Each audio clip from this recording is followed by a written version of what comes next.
Binalikan namin si Lolo Aquino kahapon guys. Dinala namin siya ng bigas, sari-sari, tapos Jollibee na rin. Buong buhay ni Lolo Aquino mula pagkabata, di pa daw niya to natitikman. Mula 3 years old pa si Lolo Aquino, bulag na talaga siya.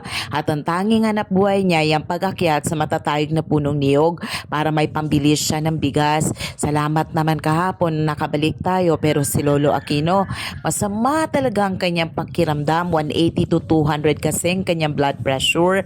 Kaya thank you so much po dahil lagi kayong nandyan mga followers. Laging nakasubaybay, sumuporta, nag-share, nag-like, nag-follow para kay Lolo.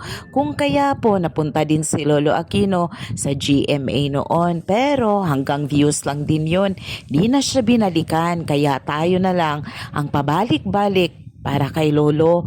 Lagi natin siyang sinusuportaran. All for God's glory. Glory to God.